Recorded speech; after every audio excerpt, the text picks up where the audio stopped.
अस्सलाम वालेकुम जनाब बुजुर्गो की हाल जी खैर है जी। और बढ़िया से ठीक आ।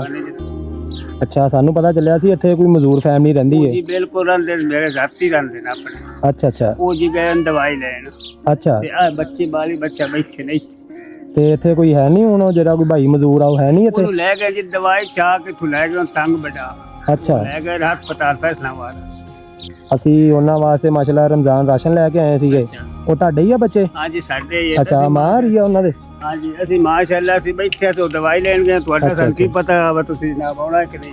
अस्सलाम वालेकुम अम्मा जी की हाल है? ठीक हो? अस्सलाम वालेकुम। अच्छा ਹਾਂਜੀ ਚਲੋ ਲਿਆਓ ਅਸੀਂ ਨਾ ਖਾਲਾ ਜੀ ਰਮਜ਼ਾਨ ਰਾਸ਼ਨ ਲੈ ਕੇ ਆਏ ਮਾਸ਼ਾਅੱਲਾ। ਸਾਨੂੰ ਪਤਾ ਚੱਲਿਆ ਸੀਗਾ ਤੇ ਇੱਥੇ ਮਜ਼ਦੂਰ ਫੈਮਿਲੀ ਰਹਿੰਦੀ ਆ। ਹਾਂਜੀ ਆ ਰੱਖੋ ਇੱਥੇ। ਇਹ ਜਿਹੜਾ ਨਾ ਇਹ ਅੱਲਾ ਤੇ ਅੱਲਾ ਦੀ ਤਰਫੋਂ ਆ ਸਾਰਿਆਂ ਨਾਲੋਂ ਪਹਿਲੇ। ਉਸ ਤੋਂ ਬਾਅਦ ਸਾਡੇ ਕੁਝ ਭੈਣ ਨੇ ਸਾਡੇ ਕੁਝ ਭਰਾ ਨੇ ਜਿਹੜੇ ਬਾਹਰ ਦੇ ਮੁਲਕ ਚ ਹੁੰਦੇ ਆ ਤੇ ਇਹ ਉਹਨਾਂ ਦੀ ਤਰਫੋਂ ਆ। ਠੀਕ ਆ ਤੇ ਤੁਸੀਂ ਜਿਹੜਾ ਨਾ ਇਹ ਉਹਨਾਂ ਦੇ ਹੱਕ ਦੇ ਵਿੱਚ ਸਾਰਿਆਂ ਨਾਲ ਪਹਿਲੇ ਦੁਆ ਕਰਨੀ ਹੈ। ਹਾਂ ਤੇ ਉਸ ਤੋਂ ਬਾਅਦ ਇਹਦੇ ਵਿੱਚ ਜ਼ਰੂਰਤ ਦੀ ਹਰ ਚੀਜ਼ ਆ। ਅੱਛਾ ਅੱਛਾ ਆਟਾ ਘਿਓ ਚੀਨੀ ਦਾਲਾਂ ਸਾਬਣ ਇਹਦੇ ਵਿੱਚ ਹਰ ਸ਼ੈ ਵਾ। ਠੀਕ ਆ ਨਾ ਇਹ ਤੁਹਾਡਾ ਉਮੀਦ ਆ ਇਨਸ਼ਾਅੱਲਾ ਜਿਹੜਾ ਕੋਈ ਮਹੀਨਾ ਡੇਢ ਮਹੀਨਾ ਜਿਹੜਾ ਨਾ ਤੁਹਾਡਾ ਸਕੂਨ ਦਾ ਨਿਕਲ ਜਾਏਗਾ।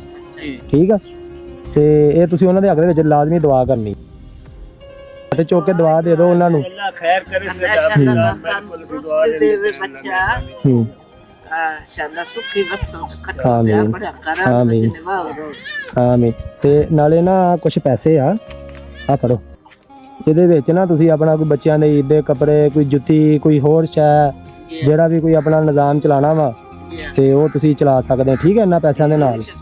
ਠੀਕ ਠੀਕ ਆ ਜੀ ਇਜਾਜ਼ਤ ਦਿਓ ਬਜ਼ੁਰਗੋ ਸਾਨੂੰ। ਅੱਛਾ ਜੀ ਅਸਲਾਮ ਵਾਲੇਕੁਮ। ਇਹ ਵਿੱਚ ਦੇ ਵਿੱਚ ਸਮਾਨ ਕਰ ਇਹ ਇਹਦੇ ਵਿੱਚ ਹੀ ਆ ਜੋ ਵੀ ਆ ਨਾ ਇਹਦੇ ਵਿੱਚ ਹੀ ਆ ਸਾਰਾ ਕੁਝ। ਠੀਕ ਆ ਨਾ ਜੀ ਬਿਲਕੁਲ ਰੱਬ ਅੱਗੇ ਦੁਆ ਤੁਹਾਡੇ ਅੱਗੇ ਦੀ ਮੰਨਦੇ ਅੱਗੇ ਦੀ ਮੰਗਣਾ ਜੇ ਸਾਡੇ ਵਾਸਤੇ ਭੇਜਿਆ ਅਸੀਂ ਉਹਨਾਂ ਦੇ ਅੱਗੇ ਦੀ ਦੁਆ ਦੀ ਮੋਲ ਮੋਲ ਸਾਰੇ ਜੀ ਰਾਤੀ ਮੰਗਸਾਂ ਦਿਨੇ ਹੀ ਮੰਗਸਾਂ। ਬਹੁਤ ਸ਼ੁਕਰੀਆ ਜੀ। ਮਿਹਰਬਾਨੀ ਹੋਵੇ ਜਿਹੜਾ ਸਾਨੂੰ ਇੱਥੇ ਮਾੜਿਆਂ ਬੰਦਿਆਂ ਨੂੰ ਲੱਗੀ ਚੇਤਾ ਸਾਡਾ ਕਰ। ਚਲੋ ਕੋਈ ਗੱਲ ਨਹੀਂ ਸਾਨੂੰ ਇਹ ਸੀ ਕਿ ਭਾਈ ਇੱਥੇ ਹੀ ਹੋਣੇ ਆ। ਇੱਥੇ ਚਲੋ ਦਵਾਈ ਲੈਣ ਗਏ ਆ ਕੋਈ ਗੱਲ ਨਹੀਂ ਫੇਰ ਕਿਸੇ ਦਿਨ ਮੁਲਾਕਾਤ ਹੋ ਜਾਏਗੀ ਉਹਨਾਂ ਨਾਲ। ਅੱਲਾ ਖੈਰ ਕਰੇ। ਚਲੋ ਠੀਕ ਆ ਬਜ਼ੁਰਗੋ ਸਾਨੂੰ ਇਜਾਜ਼ਤ ਦਿਓ। ਅੱਛਾ ਅੰਮਾ ਜੀ ਅੱਲਾ ਦੇ ਵਾਲੇ ਅੱਲਾ ਦੇ